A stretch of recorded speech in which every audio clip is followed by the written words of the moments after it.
Alhamdulillah, Alhamdulillahilladzi hadana li hadza wa ma kunna linahtadiya laula an hadana Allah. Ashhadu an la ilaha illallah wahdahu la syarika lah wa ashhadu anna Muhammadan abduhu wa rasuluh. Allahumma shalli wa sallim ala asyrafil anbiya'i wal mursalin Sayyidina Muhammadin wa ala alihi wa sahbihi ajma'in, amma ba'd. Faya ayyuhal muslimun, usikum wa iyaya bitaqwallah faqad fazal muttaqun. Wasma'u ma qala Allah ta'ala fil Qur'anil Karim. A'udzu billahi minasy syaithanir rajim. Innal ladzina tawaffahumul malaikatu zalimi anfusihim qalu fima kuntum qalu kunna mustad'afina fil ard qalu alam takun ardullahi wasi'atan fatuhajiru fiha faulaika ma'wahum jahannam wa sa'at masira. Shadaqallahul adzim. Jamaah-jamaah rahimakumullah, wasiat takwa terlebih dahulu kami sampaikan khususnya untuk diri pribadi kami dan kepada kita sekalian.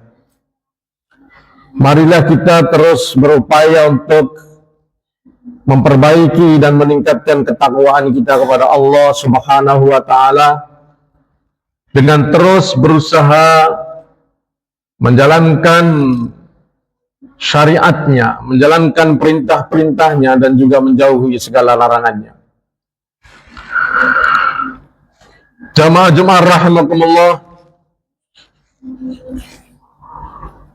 kondisi situasi dunia saat ini ada satu sisi yang cukup memprihatinkan kita semua, yakni dengan banyaknya orang-orang putus asa yang kemudian sampai berani nekat melakukan bunuh diri.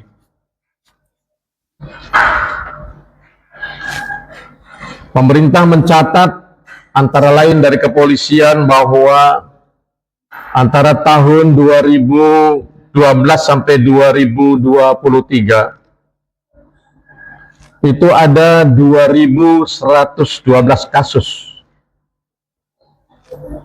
dan dari jumlah itu ada sekitar 985 kasus atau 46,63% terjadi pada anak usia remaja.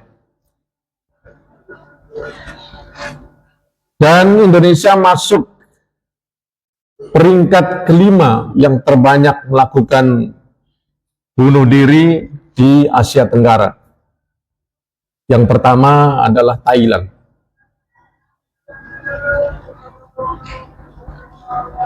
Tahun 2017,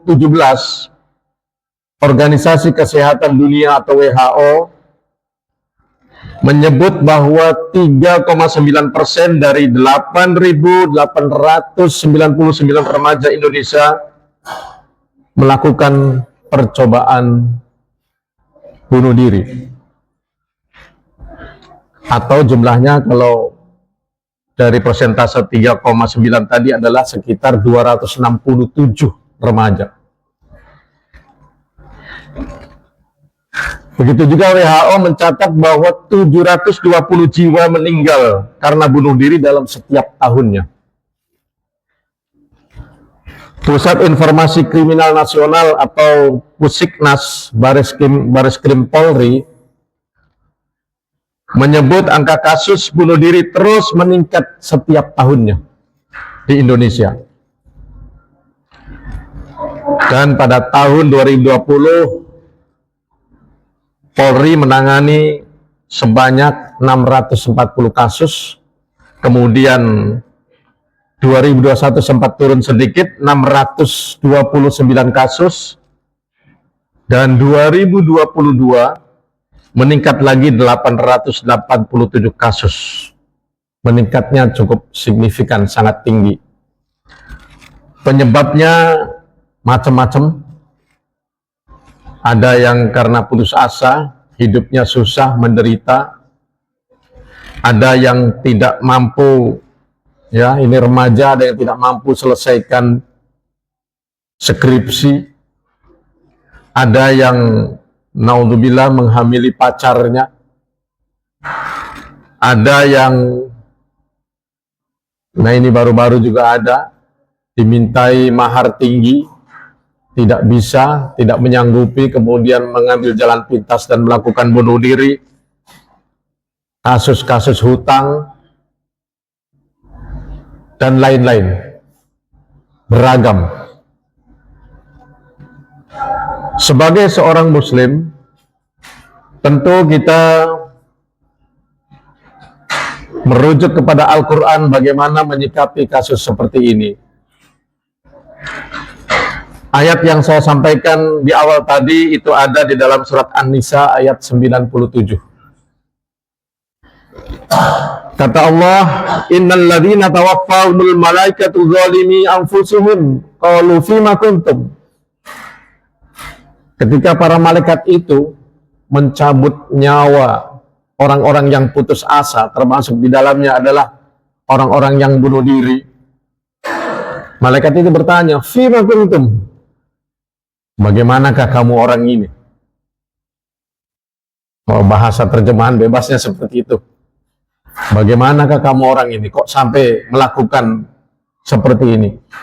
Qalu kunna mustad'afina fil ard. Mereka menjawab, kami semua mustad'afin, lemah di muka bumi. Lemah itu macam-macam.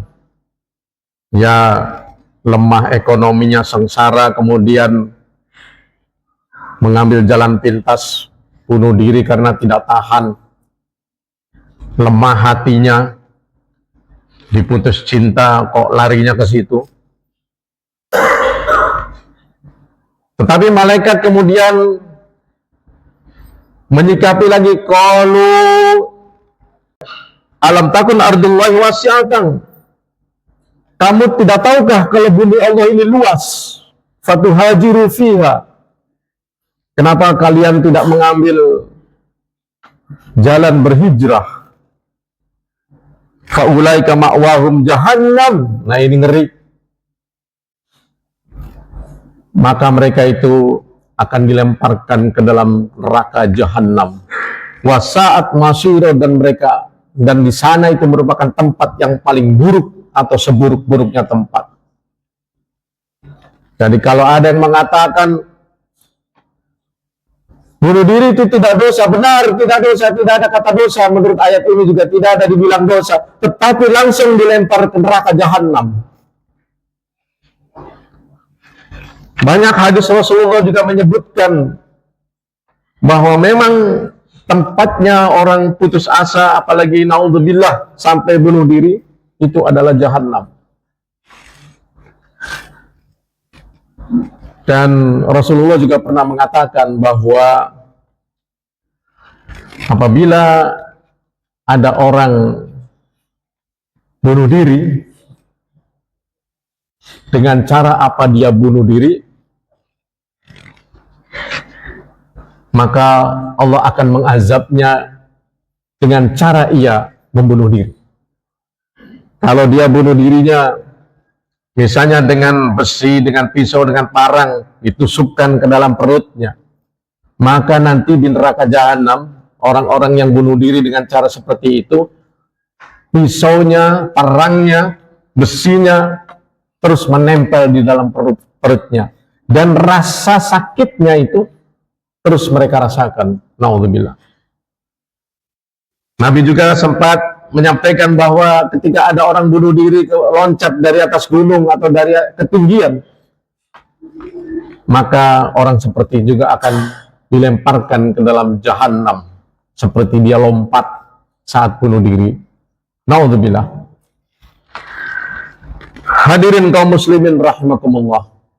Dalam ayat yang saya sampaikan tadi, surat An-Nisa 97, itu sebenarnya ayat itu bukan hanya dialog biasa saja, tetapi juga mengandung pengertian bahwa Allah memberi solusi. Ketika kita mustad'afina, hidup di muka bumi ini, mungkin merasa berbeda dengan orang lain. Orang lain ada yang sukses, bisa menjadi apalah, konglomerat kah, pedagang sukses kah, pegawai kah, karyawan yang sukses kah, dan kita tidak. Maka yang ditawarkan oleh Allah dalam ayat tadi, coba kita pikirkan untuk berhijrah. Ya, kalau kita mendalami makna hijrah ini, benar ya, kalau secara totalitas, secara makro, secara tafsiran yang banyak, itu multi tafsir. Yang pertama, hijrah yang penting dan terpenting dan terutama adalah hijrah hati kita. Karena ketika pikiran kita putus asa, negatif, itu pemikiran setan. Jiwanya sudah, katakanlah, mungkin juga tergoda atau memang jiwanya kecil, sehingga itu yang akan diikuti adalah pemikiran setan. Maka hijrahnya adalah minasyaiton ilallah, dari hati, dari jiwa, dari pemikiran yang katakanlah berpaham setan, yang negatif thinking, mari kita rubah ke Allah.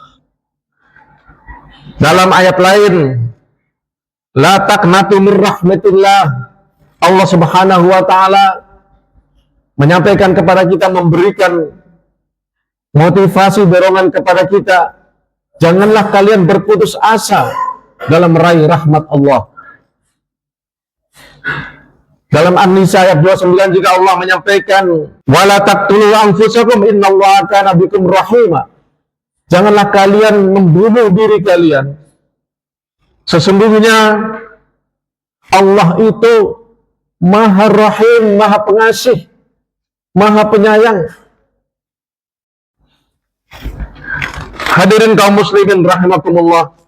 Jadi hijrah yang pertama adalah bagaimana kita kuatkan iman.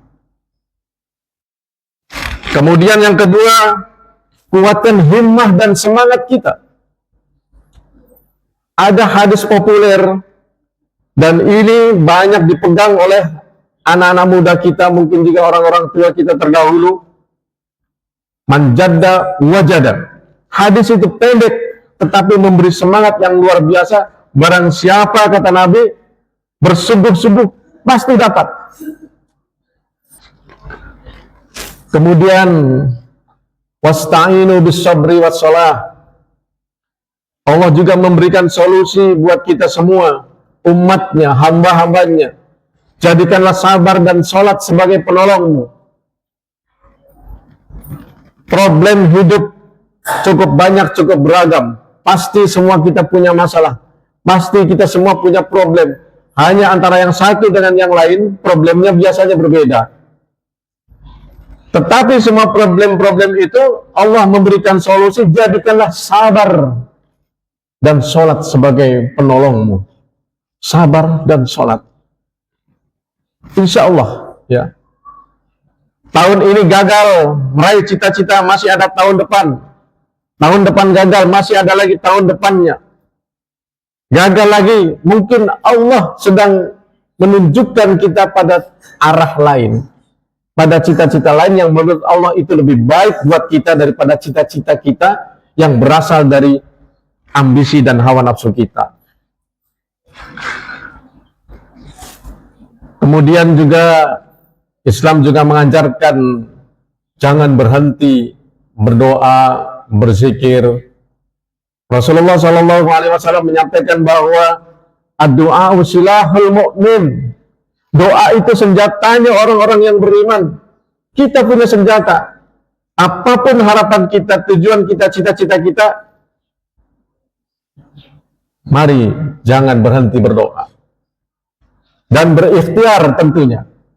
Karena ajaran Islam tidak hanya berdoa kemudian pasrah kepada Allah, terserah Allah, enggak. Tapi harus ada ikhtiarnya, ada usahanya. Ini jangan berhenti.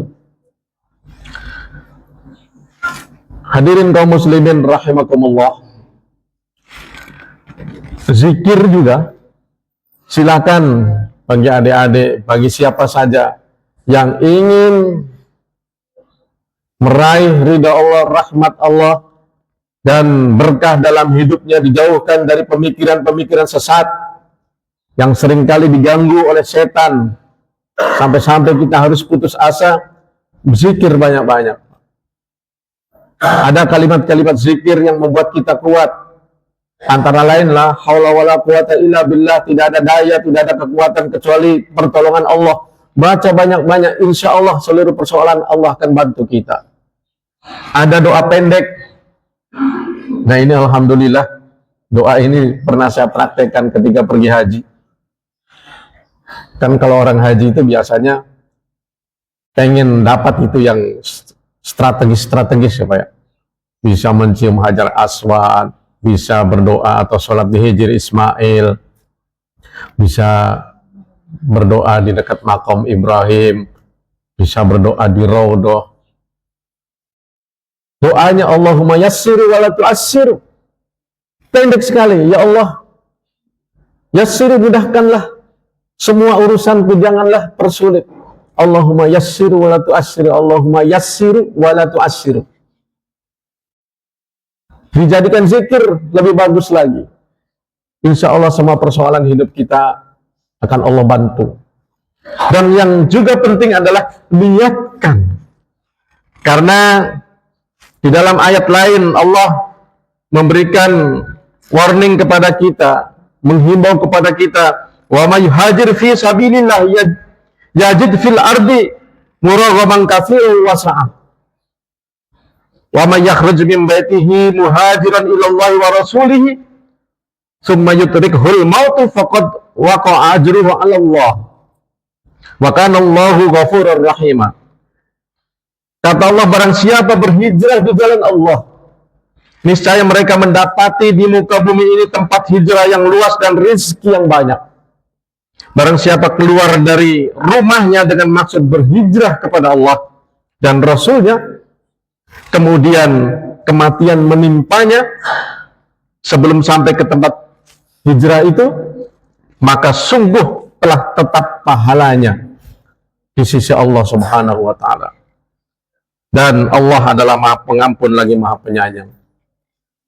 Ayat ini menganjurkan kepada kita, niatkan semua tujuan hidup kita ini lillahi wa rasulih, untuk Allah dan Rasulnya, untuk meraih ridha Allah, untuk akhirat. Dan alhamdulillah teman-teman saya, termasuk saya juga merantau, berhijrah dari Jawa ke Sulawesi ini. Kiai saya pernah membekali, niatkan, walaupun kamu kerjaannya kan urusan dunia nih, tapi niatkan untuk akhirat. Kata Kiai itu, kalau niatmu untuk akhirat, insya Allah Allah yang akan mengurus duniamu. Dan itu diterapkan oleh banyak santri, teman-teman saya. Dan alhamdulillah semuanya rata-rata sukses, karena Allah yang mengurus dunianya. Yang penting niat kita adalah untuk akhirat. Maka dari itu ya, kalau mencari nafkah, bismillah. Ya niatkan, walaupun cari nafkah kan cari uang untuk makan ya. Tapi niatkan, bismillah, saya niat cari nafkah karena Allah, untuk apa? Misalnya untuk ongkos ibadah, untuk bekal ibadah. Seperti itulah. Niat mau merantau ke tempat lain dengan niat berdakwah dan sejenisnya, yang penting lillahi ta'ala, karena Allah Subhanahu wa ta'ala. Inilah khutbah singkat yang kami sampaikan. Mudah-mudahan bisa untuk bekal kita semua, dan kita tolong juga kasih tahu kepada saudara-saudara kita, teman-teman kita, terutama adik-adik remaja kita. Beri mereka motivasi, dekati ketika ada teman yang putus asa, dibantu persoalannya, setidaknya dibantu mencari solusi pemecahannya melalui jalur seperti yang kami sampaikan ini. Insya Allah itu akan menjadi hidayah buat kita semua. Barakallahu li wa lakum fil Qur'anil azim wa nafa'ani wa iyyakum bima fihi minal ayati wa dzikril hakim wa taqabbal minni wa minkum tilawatahu innahu huwas samiul basir.